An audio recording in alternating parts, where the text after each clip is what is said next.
The starting point is to see if any of them can actually be hypnotized in the first place. Here we have a hypnotherapist and a neurotherapist. They're going to figure out which one of us can be hypnotized. For this test, we need post-hypnotic suggestion. And if none of us can be hypnotized, we're stuck. And first up is Tori. The plan is that Carrie and Grant will monitor his progress with the help of neurotherapist Cynthia and her EEG machine. So what's this, like if I get a wrong answer, then you shock me? While clinical hypnotist Seth will try to put him under her spell. Just keep on focusing on my hand, noticing that your eyes start to feel heavy.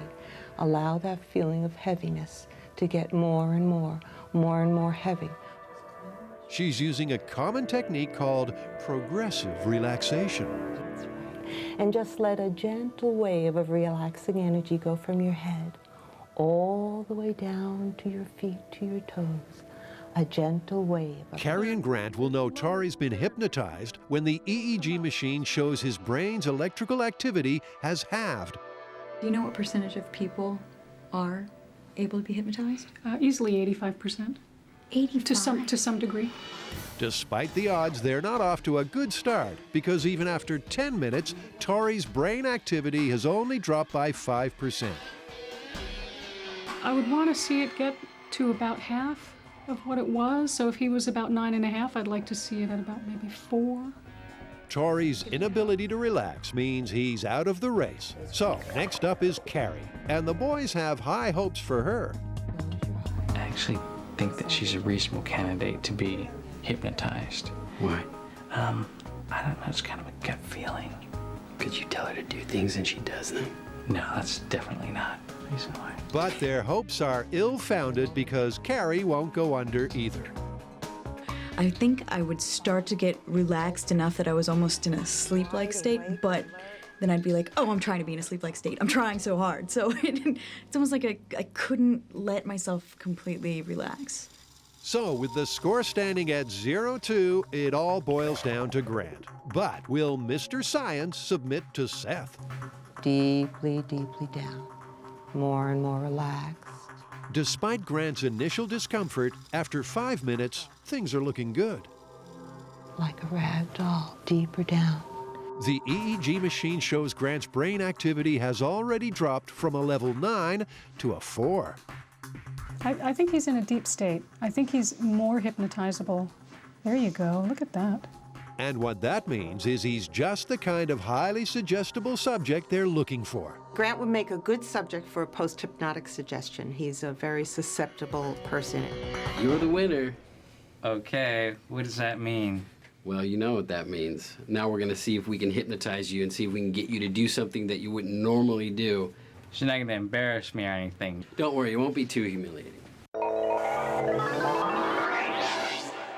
Popular in the early 1900s, Charles Kellogg was a naturalist come showman with an extraordinary talent. Not only could he sing like a bird, but he could also supposedly extinguish a sensitive flame with his voice. But when the Mythbusters tried to replicate this feat, they failed to douse anything. But in case the 100-year-old recording they used was of insufficient quality, they've now called in the big guns. Hey, Roger. Hey. How you doing? Good to see you. Come to help us do some detective work? Yeah. Sound engineer Roger has brought a tone generator to replicate the full vocal range of Kellogg's bird voice. In Kellogg's day, this was the way that you generated a precise frequency. This is what they used to tune pianos and other things, I believe. Not that I've ever done it, but these days we have things called tone generators, and so we'll be able to get any frequency that we want within any conceivable range. But before getting into a frequency frenzy, let's get a few things straight. Sound is vibrations traveling through the air in waves. Its frequency is a measure of how many times the sound wave vibrates in 1 second. The higher the frequency, the higher the pitch. Kellogg's bird voice could supposedly reach a barely audible frequency of 14,000 hertz, something that the tone generator can match. Just like last time, Buster the conductor will have to face the music. He'll be propped up on a simple metal frame. Should he be buffeted by flying brass he'll topple backwards. Now he just has to dress for the occasion. Hey, Buster, that suits a nice cut. Butt's too big. Last time they tried this, the trombone was on its own. This time, crucially, they've got a bust of Grant puckering up behind the mouthpiece. This is ballistics material. It's got the same consistency as human flesh, human muscle tissue. That's behind this mouthpiece. He is snugged there. That is a committed trombonist behind this mouthpiece. To make sure that the slide can launch smoothly, Jamie takes out his handy tube of lube and goes to work. And we suddenly find out yet another startling fact about his past. The only time I had any kind of band instrument experience was I got a hold of an old tuba, so I mounted it in the bathroom when I was a teenager, and you could sit on the toilet and everybody in the house knew what was going on. That's unique. Hold it. At this point, there are so many one-liners, my brain's about to explode. Stuff about movements, bum notes, crotchets, and wind. Oh, no! Oh, okay, better now. While we try to wipe from our minds the image of the Heinemann Cistern Symphony, let's take stock. Here is a disgruntled or very ambitious trombone player. He's decided during the 1812 overture to fill his mute with explosives for the finale. He fills them with explosives, they blow up, they send his slide shooting all the way towards the conductor, boom, who falls backwards and into the audience. That's the myth. With the bomb squad supervising, the mute is packed with black powder and loaded into the trombone bell. Places, please, everybody. We're ready to strike up the band. Good to go. This is Mad Trombonist. Lips behind the mouthpiece revisit in 5, 4, 3, 2, 1.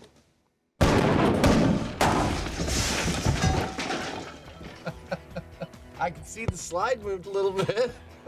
Just a little. I'm having the most shocking sense of deja vu. The high speed shows the mute flying from the trombone like shiny shrapnel and bouncing off Buster's cranium. But he remains unmoved. And as for the trombone slide, well, it's still firmly attached to the instrument. The trombonist's lips don't seem worse for wear, but I don't think they made much of a difference. In the name of due diligence, and because they love blowing stuff up, the guys reset for a reprise. This time, Jamie doubles the amount of black powder. That's perfect. This mute is going to be anything but. In 5, 4, 3, 2, 1.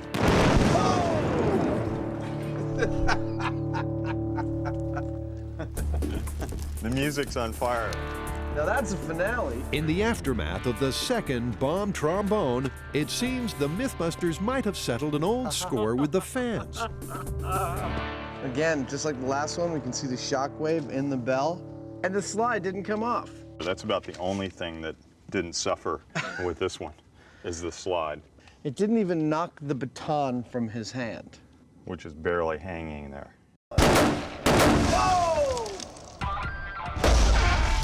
This musical myth is looking more busted than Pete Townshend's guitar. Or is it? I think there's one last thing we could do to put this to bed once and for all, and that would be to take our second backup trombone and solder or weld the mouthpiece so that no air can escape from it. Okay. Not just count on the lips, but make a complete blockage there and see if that works. If you say so. Try and have some enthusiasm, Jamie. Welcome back. The myth we're testing is if you're driving alongside a big rig when its tire blows, can that exploding tire kill you or specifically behead you? So, this is our big rig suspended in midair by our 30,000-pound forklift. We are going to lower this down onto our dynamometer. I know it looks like a pickup truck, but in fact it's a dynamometer. It'll spin up to speed. Spinning this wheel in the correct direction, we are going to make this tire fail by hell or high water, and that failing tire hopefully will knock Buster's head right off his body. The reason we're using a motorcycle here is because this is a worst-case scenario. Obviously, on a motorcycle, you're a lot more exposed. And so if a big tire like this goes off, while we could have put a car there, we figured this is the nastiest thing we can do with this particular experiment. Things are only going to get nastier for Buster, because to blow the tire, Adam and Jamie are going with the direct approach. That's the shotgun. We're using a standard 12-gauge shotgun with a deer slug in it. The deer slug is actually one of the heavier bullets that is available in any kind of normal civilian weapon. It'll penetrate the tire, and the big question here is whether the air inside the tire is enough to actually make it rip or do something violent other than hiss. And what we're hoping, if everything goes really well, what'll happen is that slug will enter the tire right about here and compromise the radial. That's the steel wires that run around the perimeter of the tire. Once that radial gets compromised, if the gods are shining on us, this thing will open up like a zipper and fail in a magnificent fashion, slicing Buster's head right off. That's the theory, but in case the impact is not enough to sever Buster's head, the team has an injury monitoring backup. Our crash test dummy has shock watch stickers, so by looking at which one of these gets tripped, both on his head and on his torso, we'll be able to see what kind of damage he sustains during this tire accident. With the dynamometer spinning, it's time for the magic bullet. Of course, this isn't a typical way for a truck tire to blow, but this should result in the catastrophic failure that this myth needs. Okay, this is tire blowout, shotgun shell, revving the engine. While Adam revs the target tire up to highway speeds, Jamie rides shotgun. I'm good whenever we're clear elsewhere. He must hit the tire, pump to standard truck pressure of 115 psi, sidewall center. That's a hit, man. Nicely done. I heard it go up. Yep. But that was not the catastrophic failure we wanted. Jamie was right on the money, hitting the tire dead on, but there sure was no explosion. That's a neat hole. It's right there. That's the hole? Well, that ought to tell us something. I mean, that bullet's that big around. You know, they don't get any bigger than that, and it hit it clean right in the sidewall. It had to hit some of those cables. That was full pressure. It was a perfect hit, so. The high speed shows the moment of impact as the slug pierces the tire. But Buster's white-knuckle ride is unaffected. To get a tire explosion, they're going to need a plan B. We have to come up with a new plan, because what we're doing isn't working. These tires are super crazy, incredibly resilient. Supposing you're silly enough to tailgate a truck, would this dangerous stunt really improve your gas mileage? Tori, Grant, and Carrie's wind tunnel tests have given this myth the thumbs up, in theory. That is so much more than I expected. But what about in practice? Time to go full scale. We should drive at different distances behind the truck. We'll start at 100 feet and move our way up to 2 feet and see if we save fuel as we get closer to the truck. 2 feet seems really dangerous. Who's gonna drive? I think Grant should do it, because he just had his middle name legally changed to Danger. Grant Dangery Mahara. I like the sound of that. The Mythbusters also like the look of the impressive beast they've lined up for their full-scale test. At the Portland, Oregon headquarters of one of America's leading rig makers, Freightliner. We've got this new Cascadia Freightliner here. It took 2,500 hours to shape the aerodynamics of this truck to make it the most fuel-efficient truck in the world. It's a brand new truck, and we're anxious to get it out on the track again and help you with that myth.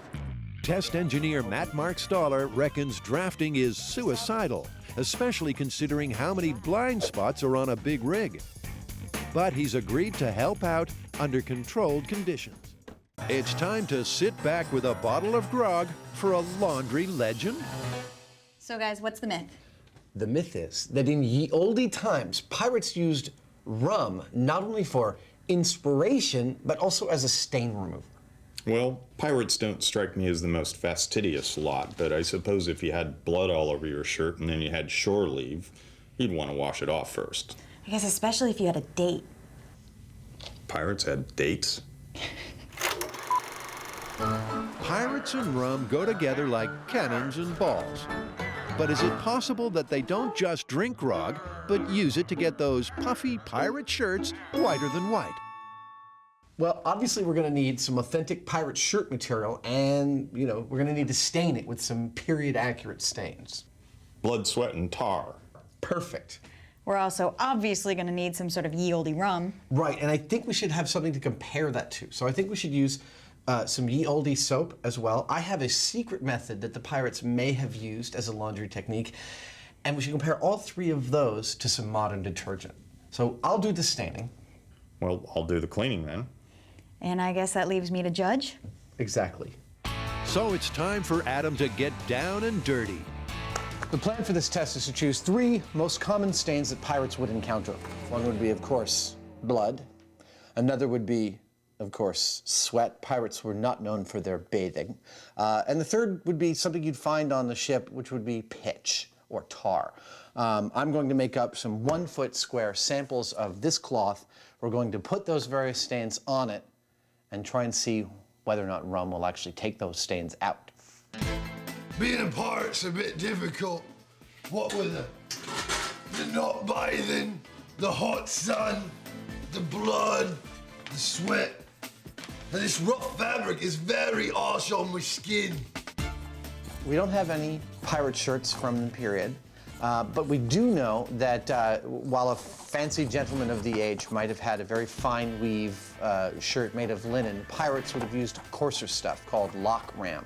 The closest we could find is this bleached embroidery fabric, which has a thread count of 40. It's quite rough, but it's perfect for our tests. And I think it's the closest thing we could possibly find. The first authentic pirate stain is blood, and Adam knows just where to find some. We have it in the fridge because Jamie likes to have it every day for lunch. No. Has anyone taken my blood out of the fridge? Next, Adam takes Jamie's lunch and smears the pig's blood over 4 sample sheets. This is the plight of the pirate laundryman. Next up for our pirate shirts is pitch. Now, blood and sweat are easy choices when it comes to pirate stains, but we wanted to choose something like grime, and we know that pitch was used on pirate boats and period boats of the time. We've used it on plenty of other episodes, and it's very dirty stuff, so that's what we're gonna put on our pirate shirts next. Ta-da! We have 1 stain to go, and I'm gonna have to work for this one. Yep, Adam has a plan to sweat for science.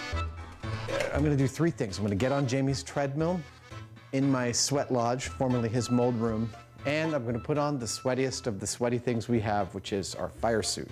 That thing is damn hot inside. I should have no problem producing lots of the correct bodily fluid for this test. To harvest the bodily fluids, Adam arranges the shirt material for maximum moisture absorption. It's go time. Adam leaps onto the treadmill, ready to stain up. But after 15 seconds on his very own wheel of death, he's gasping like an asthmatic hamster. That says I've only burned 20 calories. What is that about? Why don't we fast forward to the end of the workout? After all, who wants to watch a grown man ooze sweat stains? Now we've got 3 kinds of stains here. We got blood, pitch, and sweat. Or as pirates like to refer to it, Saturday night.